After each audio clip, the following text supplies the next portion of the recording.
Continuamos con nuestro estudio bíblico de la apostasía y vamos a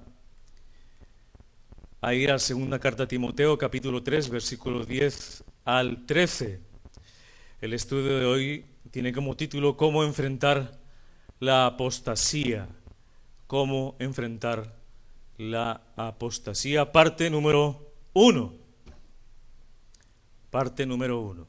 Ahora sí. Vamos a leerla. Dice la palabra del Señor. Pero tú has seguido mi doctrina, conducta, propósito, fe, longanimidad, amor, paciencia, persecuciones, padecimientos como los que me sobrevinieron en Antioquía, en Ícono, en Listra, persecuciones que he sufrido y de todas me ha librado el Señor. Y también todos los que quieren vivir piadosamente en Cristo Jesús padecerán persecución. Mas los malos, hombres y los engañadores irán de mal en peor, engañando y siendo engañados. Vamos al Señor en oración. Señor, te entregamos este momento a ti, que seas glorificado en tu palabra, que seas glorificado en nuestras vidas, que hoy podamos aprender y que enseñes a tu iglesia cómo enfrentar la apostasía, estos tiempos que estamos viviendo de apostasías, esta apostasía venidera que estamos viviendo ya, Señor, y que podamos conocimiento en nuestro corazón y hacerlo por obra. Bendice a las personas que nos están viendo, toca sus corazones y sus mentes para que puedan ver la grandeza de nuestro Señor Jesucristo en la palabra de Dios. Te entregamos este momento, Padre, en el nombre de Jesús. Amén y amén. ¿Cómo enfrentar la apostasía? Parte número 1. Estaba buscando una ilustración para comenzar, pero no la encontré. Y Dios es bueno porque me la hizo vívida hoy. Hoy encontré una ilustración en vivo y en directo. Estaba por ahí yo y alguien se ha puesto me ha buscado la conversación. Y yo he dicho, gloria a Dios. Alguien me está hablando y cuando alguien me habla yo aprovecho para evangelizar.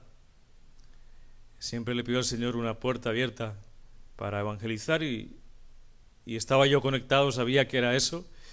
Y viene una persona y empieza a hablar de cómo está el clima, ¿no? Cómo está el clima en la ciudad, que estaba caliente, que estaba cansada esta persona del diario trabajar, había trabajado demasiado. Y me dice dónde vive, y cerca de donde vive hay una iglesia muy grande. Y yo dije, bueno, quizás sea cristiano, quizás no, pero yo le voy a compartir el evangelio. Y bueno, comenzamos a hablar de Jesús y hubo una pregunta, para hacer el cuento más corto. Le dice, bueno, ¿usted cómo sabe que usted es salvo? ¿Cómo usted sabe que es salvo en Cristo Jesús? Y me ha dicho, porque yo me comporto bien. Si yo me comporto bien, voy para el cielo. Por eso es que a mí no me gusta ir a las iglesias, porque en las iglesias es donde se comportan mal. Es más, yo creo que los que van a las iglesias no están convertidos, son los primeros en que se van a perder. Y yo le he dicho, ¿usted por qué dice eso? Dice, porque es un mundo de hipócritas. Las iglesias están llenos de hombres de doble moral, de gente hipócrita, de gente que juzga, gente que señala, gente que no vive en amor. Y comenzó, casi que era una prédica. Pero yo estaba ahí atento a escucharle, a escuchar lo que estaba en su corazón. Y le dije, bueno, la salvación no es por obras. La Biblia dice, ¿usted cree en la Biblia? Dijo, claro que sí. Esa es la Biblia me aleja de cualquier religión, por eso yo estoy en mi casa leyendo la Biblia. Y dije, bueno, ¿qué dice la Biblia entonces acerca de congregarse? La Biblia dice que debemos congregarnos. Dijo, no, yo no me quiero congregar en esas iglesias donde no se comportan como deben comportarse.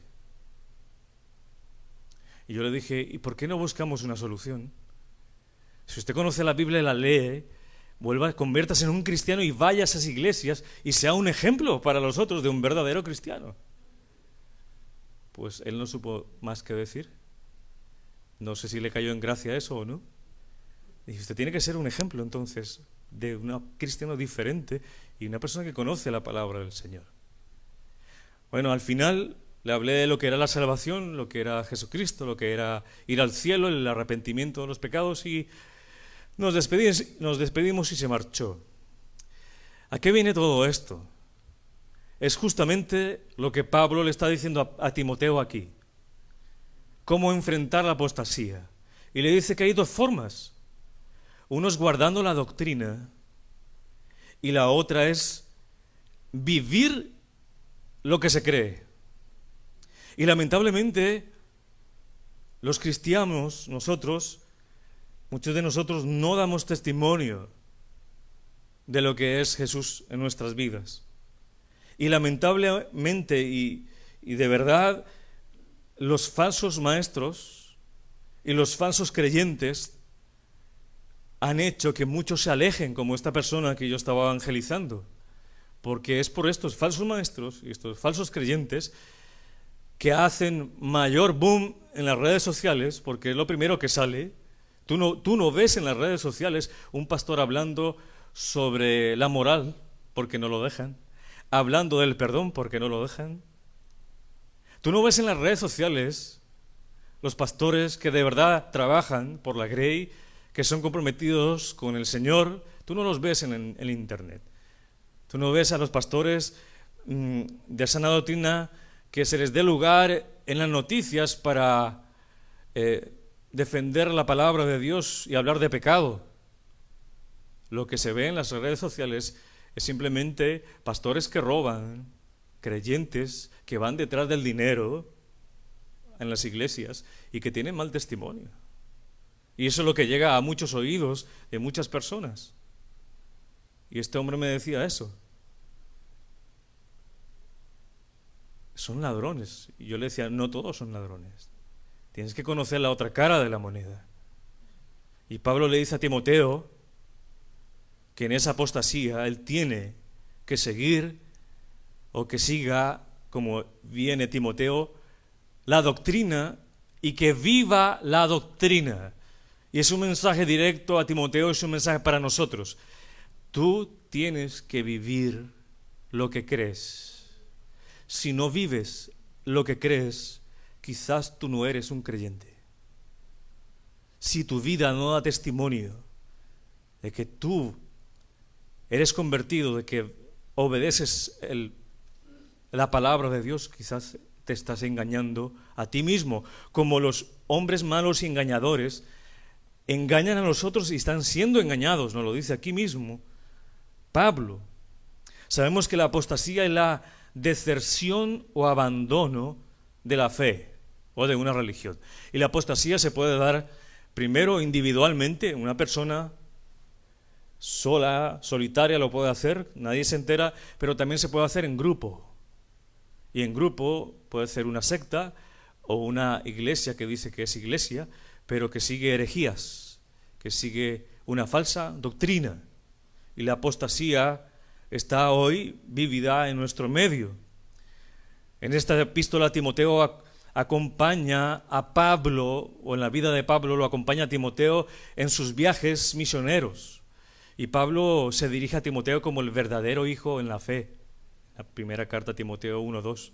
Pablo enseñó a Timoteo tanto en palabras como en obra. Timoteo pudo ver sus enseñanzas, escuchar las enseñanzas de Pablo, pero también vio la vida de Pablo, que es lo más impactante, ¿no? Que tenemos que aprender simplemente la doctrina, sino también verla en las personas y en nuestra vida, tener modelos de vida. Y Timoteo estaba llamado a practicar el estilo de vida de Pablo y sus enseñanzas en contraposición a las enseñanzas de los falsos maestros y el carácter de los engañadores, que era reprobable, que es porque abandonaban a Dios y se sumergían en la depravación moral, y lo que querían ellos era satisfacer su propio yo y la satisfacción material. Timoteo tenía que estar firme en la doctrina. Y Timoteo tenía que estar firme en que viviese lo que estaba predicando y lo que aprendió. Y es un llamado a nosotros también, mis hermanos, a la iglesia, a estar viviendo y practicando lo que creemos. Timoteo tiene que estar firme en esos momentos en que la iglesia enfrenta engaño, falsa doctrina y depravación moral. Y eso no ha cambiado, mis hermanos. Seguimos aún peor. Y tenemos que estar al tanto. Estamos en el mundo, pero no somos del mundo. Y Pablo a continuación nos habla de seguir a Jesús, nos habla de la persecución que él tuvo y de algunos padecimientos, ¿no? En el versículo 10 le dice a Timoteo, léalo conmigo, dice, pero tú has seguido, ¿qué has seguido? Mi doctrina, conducta, propósito, fe, longanimidad, amor, paciencia, persecuciones, padecimientos, como los que me sobrevinieron en Antioquía, en Ícono, en Listra, persecuciones que he sufrido y de todas me ha librado el Señor. Aquí Pablo está hablando de dos cosas. Y en la primera de las 10 características, en la primera palabra de esa lista dice conducta. Y lo demás que está describiendo, dice doctrina. Y lo demás que está describiendo es la conducta, su manera de vivir. Él divide esa parte en dos. Primero, en la doctrina que le enseñó a Timoteo, y segundo, en la conducta, la manera de vivir. Y comienza la lista de lo que nos habla Pablo. Aquí hay un fuerte contraste, mis hermanos, entre el testimonio de Timoteo, de Pablo, y el testimonio de los falsos maestros, de los apóstoles. Le dice en el versículo 10, pero tú has seguido mi doctrina. Está afirmando, le está diciendo a Timoteo, tú has seguido. ¿Qué has seguido? Las enseñanzas. Doctrina significa enseñanza. La vida de Timoteo contrasta con los de los falsos maestros porque él hace algo diferente a los corruptos. Y es que él sigue las enseñanzas de Pablo. Que él practica las enseñanzas de Pablo, cosa que no hacen los falsos maestros ni el falso creyente. Timoteo había seguido la doctrina de Pablo y también su conducta, su manera de vivir. Mis hermanos, el mejor tipo de cristianismo no es solamente el que es enseñado, el que usted puede enseñar, sino también el que usted puede vivir para que los demás lo puedan observar en usted. La razón por la que Pablo vivió de la manera en que vivió fue porque él creyó ciertas cosas. ¿Y qué cosas creyó Pablo? Pues él creyó en el conjunto de enseñanzas, el conjunto de doctrinas que fue dada al cristiano en la palabra de Dios, a que se le llama la fe. Esa fe, ese conjunto de enseñanzas que están en la palabra de Dios. Eso fue lo que creyó Pablo con todo su corazón. Y eso determinó cómo él vivió. Porque, mis hermanos, lo que creemos determinará cómo vivimos. Y se demostrará. Eso fue lo que determinó el vivir de Pablo. Una vida aprobada por Dios a través de la palabra de Dios, de su doctrina.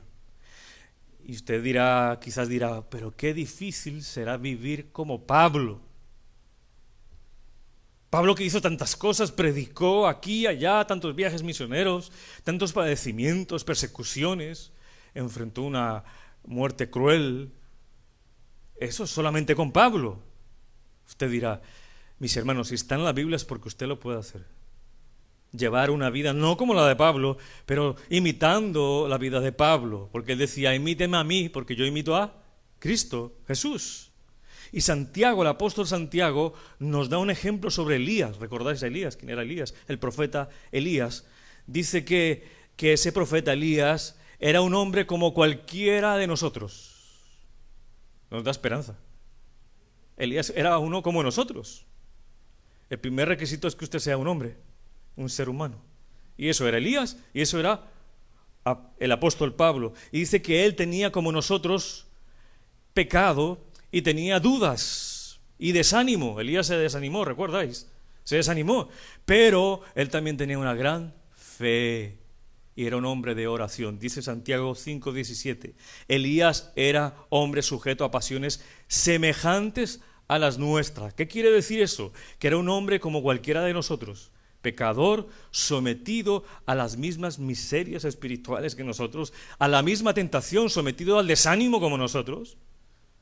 Pero el versículo dice que oró fervientemente para que no lloviese, y no llovió sobre la tierra por 3 años y 6 meses. Podemos ser hombres de oración y mujeres de oración, mis hermanos, porque aquí nos da el ejemplo Santiago y el mismo apóstol Pablo. Entonces nosotros podemos ser hombres con el poder de oración que tuvo estos hombres de Dios. ¿Por qué? Porque Pablo, lo que vemos en Pablo no es la fuerza de Pablo. Lo que vemos en Pablo no es su resistencia, no es su poder, no es su fortaleza, es la acción del Espíritu Santo de Dios en la vida de Pablo. Por eso la gloria se la lleva al Señor. Lo que vemos en Pablo es el fruto del Espíritu Santo, porque él se acercaba a Dios, tenía comunión con Dios y guardaba la doctrina, la obedecía. Y así debe ser la vida nuestra, mis hermanos. La vida del cristiano debe manifestar los frutos del Espíritu, que la gente los vea. Primero, para glorificar a Dios, y segundo, para que muchos puedan ver los frutos de Dios en su vida y den gloria a Dios. En la vida del cristiano nunca se debe separar la doctrina de los deberes o de la acción. No se puede separar. Usted puede ver gente muy piadosa, pero en su acción, en su diario vivir, no lo es.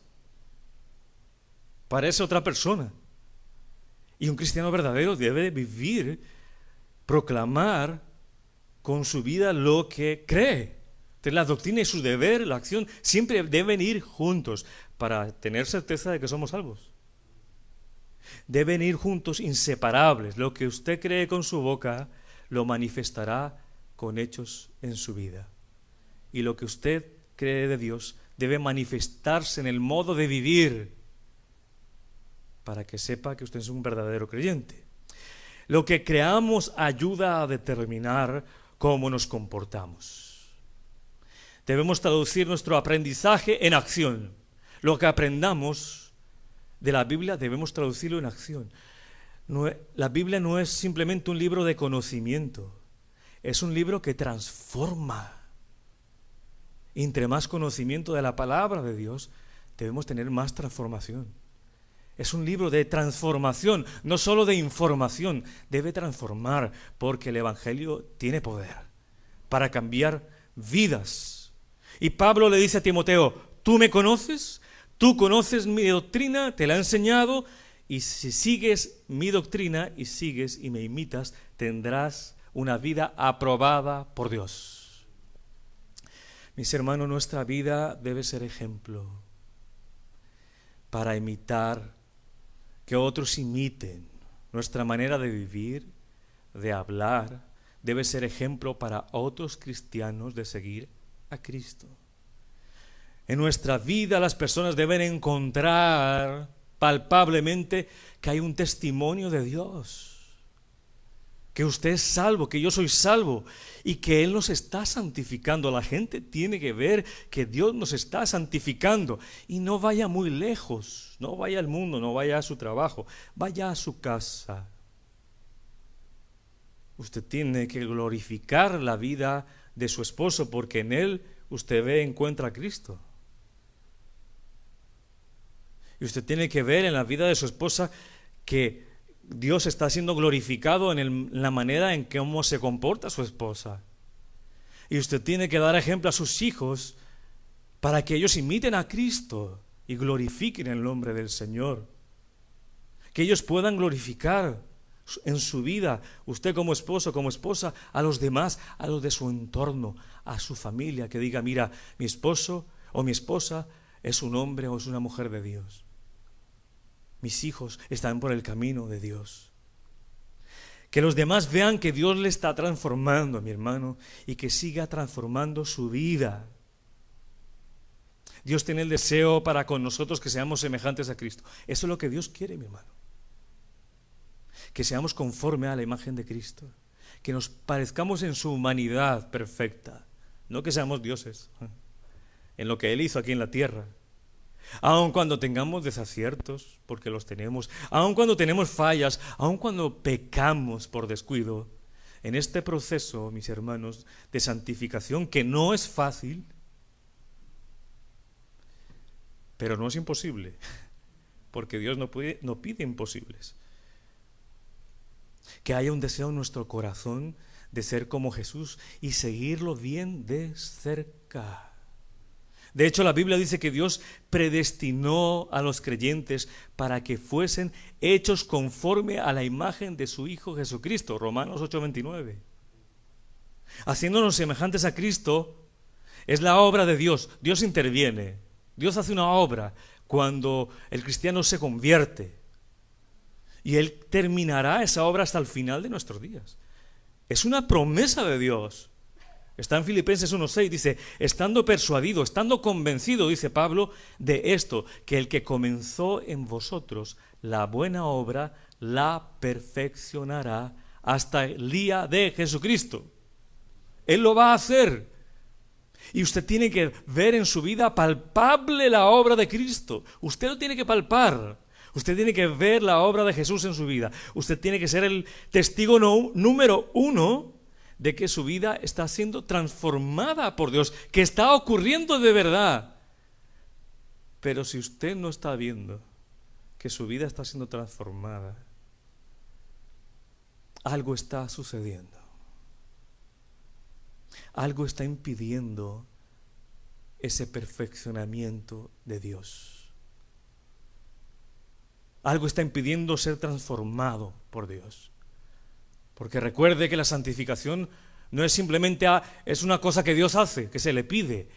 Es un trabajo en común. Tú tienes que hacer tu parte y el Espíritu la hace también, pero tú tienes que hacer tu parte.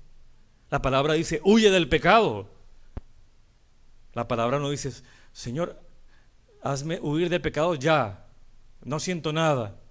No, corre, huye. Es una acción que tienes que hacerla tú. Entonces, si usted no siente, si no la vive, si no ve, no es testigo de esa transformación en su vida, entonces usted debe dar todo su ser a Dios, todo su cuerpo, su mente y su voluntad al Señor. Dios quiere que usted sea perfeccionado. Dios quiere. Y Dios lo creó para su gloria. Dios te creó para su gloria, para que tú te goces en comunión con Dios. Ese es el fin tuyo. Ese es el propósito de su vida. Ese es el propósito de Pablo. Y él lo sabía muy claramente. Y ese propósito es aquí y ahora y para una eternidad. Por los siglos de los siglos. Entonces, si usted no ve eso, mi hermano, es una alerta en su vida. Pídale a Dios. Arrepiéntase de aquello que impide que Dios lo perfeccione. Entra a su cuarto de oración, clame al Señor y el Señor le va a responder. Pida perdón y el Señor lo va a perdonar. Pida más del Espíritu Santo de Dios y Dios se lo dará. Y pídale que tenga un cambio en su vida para que usted se parezca a Cristo.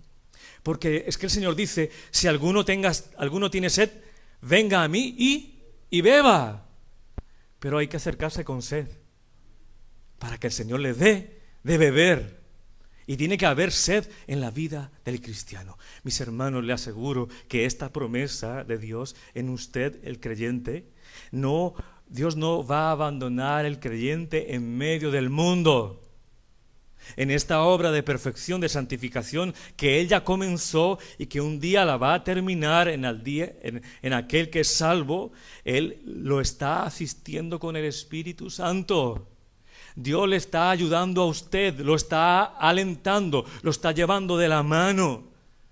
Porque nosotros solos no podemos buscar santificación. Serían solo buenos propósitos. Tenemos que ir de la mano del Espíritu Santo porque Él es el que santifica, no nosotros. Nosotros no nos santificamos nosotros mismos. Nos apartamos de cosas por gracia de Dios y por la acción del Espíritu Santo. Si nuestra santificación fuera por nosotros, la salvación sería por obras. Y eso va en contra de lo que dice la palabra del Señor. El hecho, mis hermanos, de que Dios te eligió y que comenzó la buena obra en ti, prueba que Él continuará hasta hacerla hasta el final. Puedes estar seguro de ello, porque Dios es Dios. Y porque Dios es todopoderoso. No te va a dejar solo aquí en esta obra tan difícil, que es diaria, que es a cada momento. Este es un proceso, mis hermanos, que hacemos cooperación con Dios.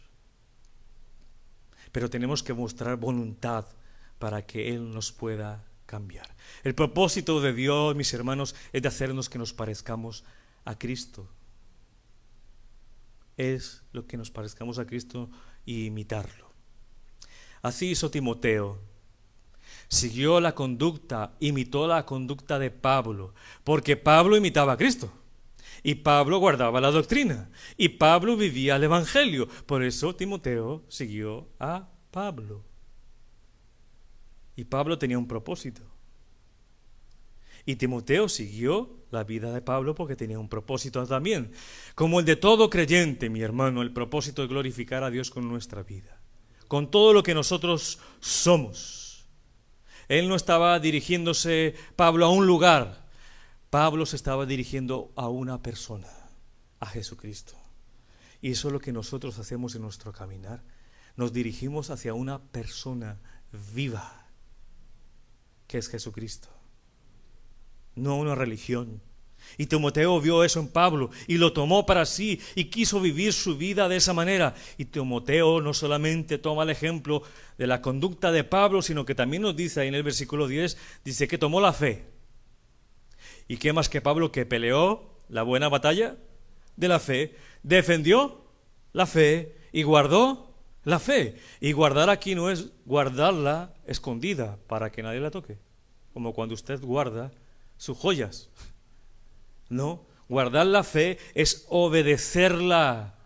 Guardar su fe es no exponerse a doctrinas perversas. ¿Qué hace exponiéndose usted a doctrinas que usted no sabe que está escuchando? Está exponiendo su fe. Tiene que guardarla. Pablo guardó la fe al renunciar a las falsas doctrinas y a guardar la fe aún en dificultades, en padecimientos y en persecuciones, porque muchos en padecimientos y en persecuciones dejan atrás la fe, renuncian a la fe en Cristo Jesús, renuncian. Pero él no renunció aunque el Señor no le quitó el aguijón de su carne, y le pidió 3 veces para que se lo quitara, y la respuesta de Dios fue: bástate mi gracia, porque mi poder se perfecciona en la debilidad. Y él lo aceptó y él obedeció, guardó su fe. Y Pablo anduvo por el camino, por un camino de longanimidad y de amor, dice el versículo 10. Y todo esto permite el amor, y ser longánimo nos permite soportar las pruebas por amor a Cristo. Nos permite tener la certeza de que pase lo que pase en nuestra vida, Dios está con nosotros.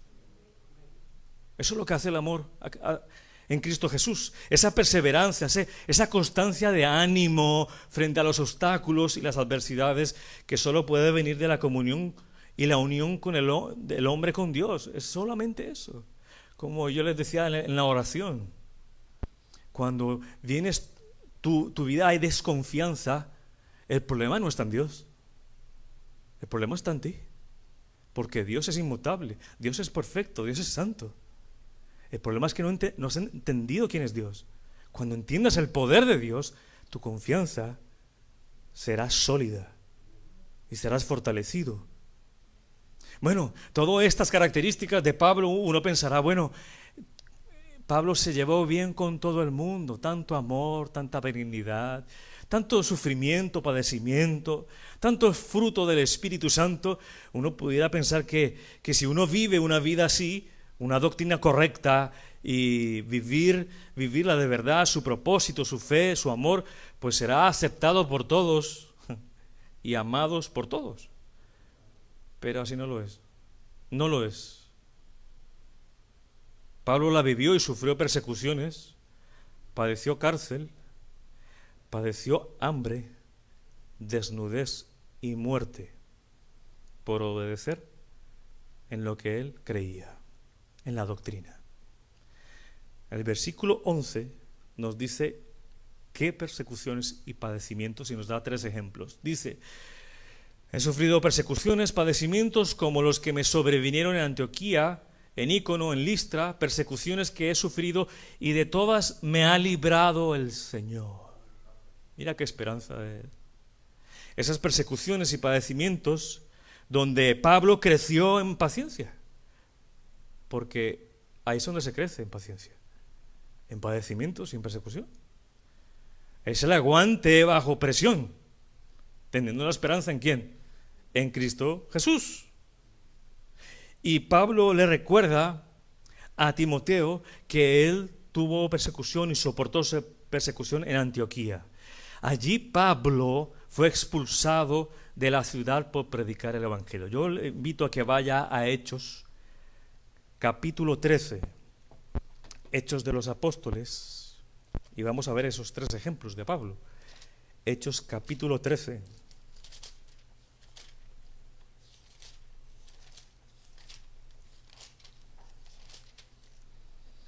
Capítulo 13, versículo 50.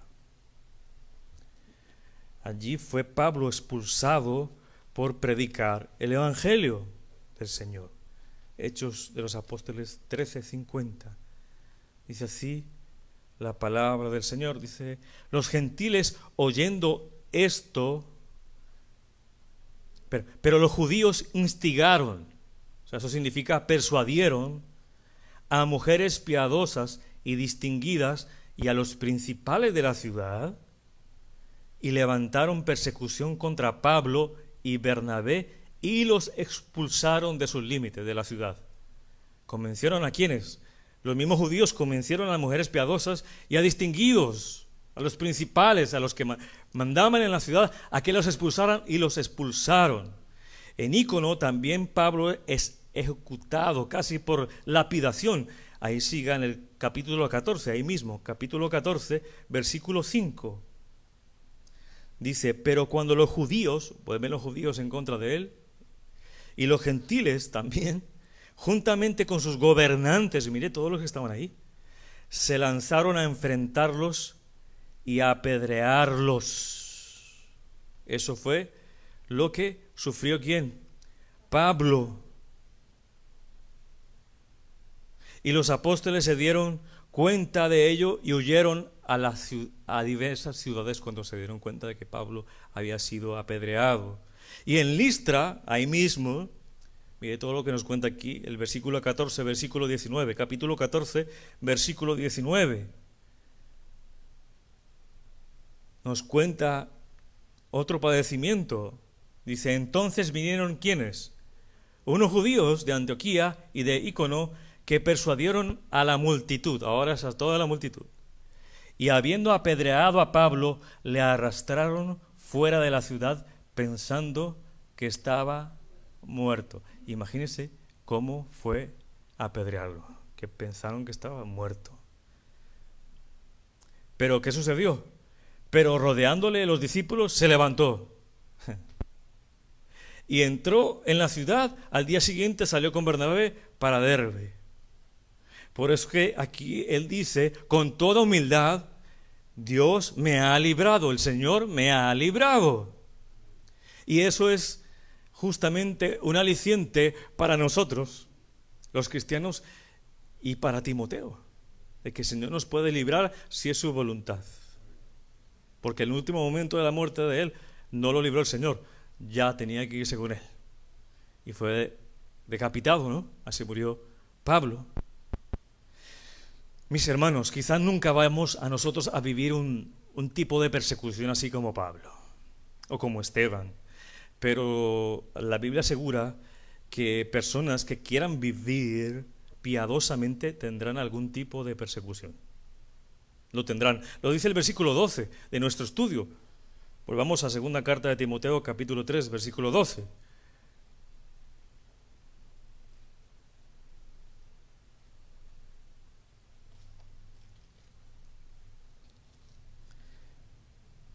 Dice, y también todos los que quieren vivir piadosamente en Cristo Jesús, ¿qué va a suceder con ellos? Padecerán persecución. Mis hermanos, hay cristianos que están viviendo mayor persecución que otros. Y lo sabemos ya en Medio Oriente, en China, en Rusia. Y hay leyes que ya están prohibiendo las misiones cristianas. Ya no se puede hacer misiones cristianas. Y también nosotros podemos enfrentar en menor manera persecución de una manera social. De que alguien nos ultraje, de que no puedas hablar de Cristo en las redes sociales, no se deja hablar, como os decía, a los pastores para que lleven un mensaje de salvación, solo aparecen los escándalos. Si predicas algo sobre el pecado, ya te quitan, te bloquean. Podemos sufrir un tipo de persecución de una manera social en las redes sociales. ¿Por qué? Porque el mundo aborrece al cristiano. Al cristiano que verdaderamente es cristiano y que obedece la palabra de Dios, a que imita a Cristo, porque el mundo aborreció a Cristo, tanto así que le mataron. Y si un creyente se mueve en este mundo con mucha tranquilidad, nadie lo molesta, es amigo de todos, es bonachón con todos, es el padrino de todos, todo el mundo lo ama, no es rechazado, debería pensar seriamente en qué cree, en qué evangelio cree y qué evangelio está viviendo. Porque si su evangelio es el que está en la Biblia y su vida es la práctica de imitar a Cristo, usted va a ser rechazado por muchos y va a ser ultrajado por muchos. Perderá amigos, perderá familiares por su fe. Es que los fariseos dieron muerte a Jesús no porque Jesús dijo, mirad qué hermosos son los lirios del campo. Él no fue muerto por eso. Los fariseos tramaron la muerte de Jesús porque Jesús dijo, mirad cuán explotadores e hipócritas sois, sepulcros blanqueados. Y se ganó el odio de muchos. Y los cristianos son perseguidos por la misma razón, por la que Jesús fue perseguido. Lo dice Juan 3:19, y esta es la condenación, que la luz vino al mundo, esa es la condenación, y los hombres amaron más las tinieblas que la luz, porque sus obras eran malas. Detestan la luz, detestan la verdad absoluta. Y Pablo dice de manera humilde, y lo hace para consolar a su discípulo y a todos nosotros, y de todas me ha librado el Señor. Pablo en prisión y esperando su ejecución en cualquier momento, él sabía que Dios era totalmente capaz de liberarlo otra vez, o tal vez no lo hiciera, como sucedió en la última vez donde él sufrió la muerte. Pero Pablo sabía que era más libre que cualquiera dentro de la cárcel. Pablo sabía que era más libre que cualquier en aquella prisión que puede sufrir un hombre, que es la esclavitud del pecado, que trae la muerte eterna. Él era más libre que todos. ¿Sabes por qué? Porque Jesús perdonó su pecado y lo liberó. Jesús era su Salvador. Él fue libre de la mayor prisión que puede tener un ser humano, que es estar esclavo del pecado. Por esto Pablo está en completa paz. Por eso nosotros debemos estar en completa paz, confiados en las manos del Señor, si sufrimos persecución, padecimientos, porque Dios está con nosotros.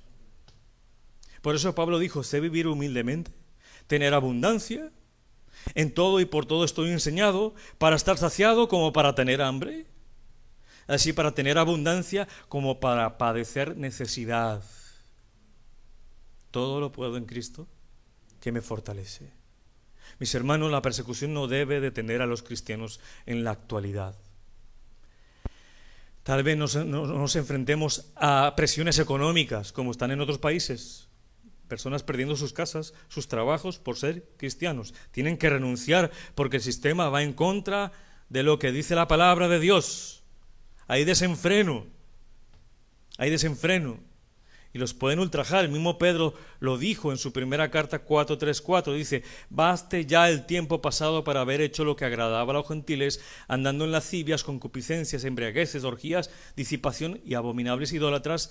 A esto les parece cosa extraña que vosotros no corráis con ellos en el mismo desenfreno, en la misma disolución, y por eso os ultrajan.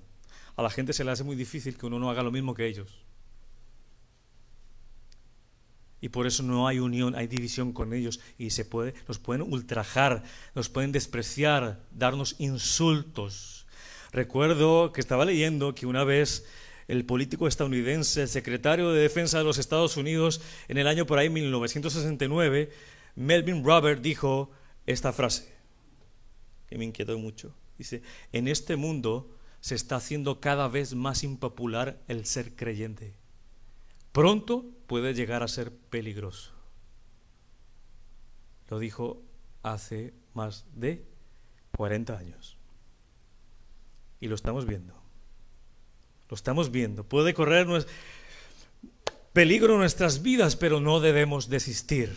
El Señor nos librará de todo esto. Y en el versículo 13 Pablo nos habla del destino de los hombres malos y el destino de los hombres consagrados. ¿Cuál es el destino de estos hombres malos? Bueno, estos hombres malos que se dicen aquí son enemigos de Dios, engañadores, como Janes y Jambres, ¿recordáis? Los hechiceros. El trabajo de ellos es engañar. Pero también dice Pablo, aquí en el otro versículo, que dicen que estos hombres van de mal en peor, versículo 13, engañando y siendo engañados. Ellos no simplemente engañan a las personas, no pueden ser salvas, sino que ellos mismos se engañan, se están engañando. Ellos están acumulando riqueza, están tomando más discípulos para su causa, siendo famosos, pero están siendo engañados porque no obtendrán salvación. Por eso la imagen que he puesto ahí, ciegos guiando a otros ciegos, y piensan que están haciendo bien. Estos falsos maestros avaros buscan sus propios placeres y dejan de lado a Dios y cumplir su voluntad. Y van a perecer en lo que ellos mismos han creado. Van a perecer en lo que ellos mismos persiguen y enseñan. Perecerán. Porque la paga del pecado es la muerte. ¿Y cuál es la diferencia de estos engañadores a los creyentes? Que el creyente podrá enfrentar la apostasía, o cómo se debe afrontar la apostasía, primero guardando la doctrina, la fe, aprendiendo su palabra, aprendiéndola cada vez más, guardando su fe de extrañas y peligrosas enseñanzas. Y segundo, como se enseña Pablo, vivir el Evangelio de Cristo. Podemos enfrentar la apostasía y ser ejemplos para otros, como este hombre que hoy trata de evangelizar y que solamente vio lo peor, porque lo peor es lo que más se muestra. Pero aún hay gente, hay cristianos que viven el Evangelio, que están sometidos a la palabra de Dios, que luchan con su pecado, que nadie ve eso, pero luchan con su pecado, que son obedientes a la palabra de Dios, que obedecen su palabra antes que sus deseos, sin importar lo que diga la gente, porque ellos se preocupan por lo que dice su Dios. Personas que quieren buscar, que se desajustan, que se niegan a sí mismos, que toda su vida es para el Señor, que se cansan haciendo la obra del Señor. Bendito cansancio. Bendito cansancio. Creyentes que sufren persecución, aún en silencio, que muestran su paciencia en imitar a Cristo, que guardan su fe, que saben el propósito de sus vidas en Cristo Jesús. y que saben con certeza que Dios los librará en el día final. Dios los tomará para sí y los llevará a morar con ellos. Amén. Pónganse de pie, vamos a orar al Señor. Le invito a que se ponga en pie y que usted ore también allí, que nos está viendo, y dirijamos estas palabras al Señor. Te damos gracias, Señor, por el mejor ejemplo de todos en la palabra de Dios, a Cristo Jesús, que soportó, fue al matadero mudo, no se quejó, como un cordero manso, sin pecado, sufrió toda tortura y toda muerte. Él es nuestro mayor ejemplo. Pero también hubo hombres en la Biblia que imitaron a Cristo. Y también podemos imitar esas vidas y saber y tener la esperanza de que Dios, si nos pide que debemos imitarlo a Él, es porque podemos. No es imposible. Si hubo personas en la Biblia que lo hicieron, nosotros también lo podemos, pero no lo podemos hacer solos. Señor, ayúdanos con tu Espíritu Santo. Ayúdanos a perseverar. Ayúdanos a vivir el Evangelio. Aléjanos de vivir una vida doble. Aléjanos, Señor, de llevarnos por estas doctrinas, que cerremos nuestros oídos, nuestra mente, nuestro corazón y permanezcamos fieles a tu palabra. Permanecer firmes en la roca, en ti, Jesús, mirando a Jesús, el autor y consumador de la fe. Nuestra esperanza es Jesucristo. Nos dirigimos hacia una persona, se llama Jesús, Jesucristo. Estando en Él, confiando en Él, viviéndolo a Él, conociendo más a Él, podemos enfrentar la apostasía y podemos ser ejemplo para otros, para que no apostaten o que vuelvan al camino del Señor. Te damos gracias, Padre, en el nombre de Jesús. Amén.